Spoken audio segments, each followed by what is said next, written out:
So we're talking about our predictions for 2026 for the property market. So obviously this is going to be covering a lot of things, macro, we're looking at every city, breakdown, what happened this year as well. So it'll be a quite interesting discussion. I know we've kind of had a chat offline to what we think, but this is purely like, we're hearing for the first time together what we're predicting for the new year. And especially from a lending perspective, we'll get some insights there as well.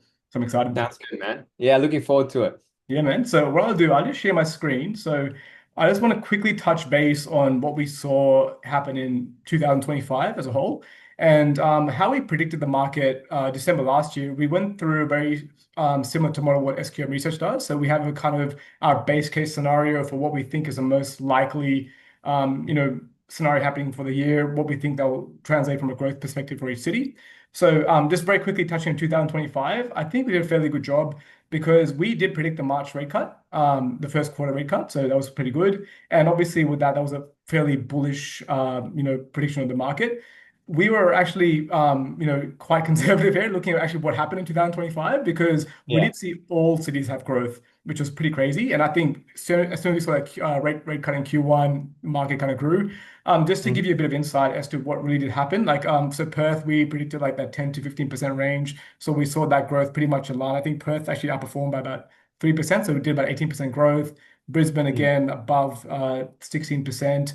The real miss for us last year was Darwin. So Darwin, we Yeah. actually saw like a massive 20% growth in Darwin. And in all honesty, we haven't bought a property there, but I think it's really investor led, but we'll talk about that at the end of another time.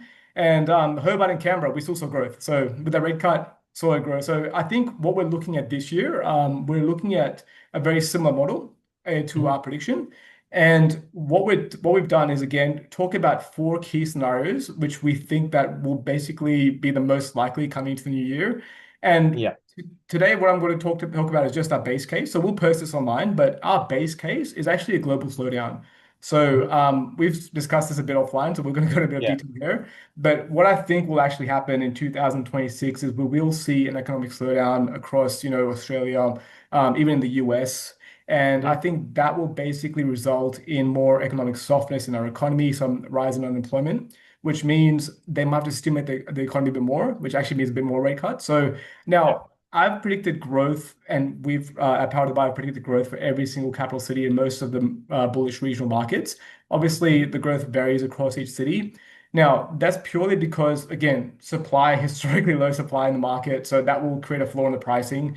And there are economists out there, even Domain thinks that that first-time buyer scheme is equivalent of like 4 to 5 rate cuts. So even if they don't cut rates over the next 6 months, there's a lot of demand, a lot of stimulus. There's now a help to buy scheme as well. So with the Yeah. supply shortage, continuous, demand in the market. And if there was an economic slowdown, don't get me wrong, this is just an aggregate view of each city.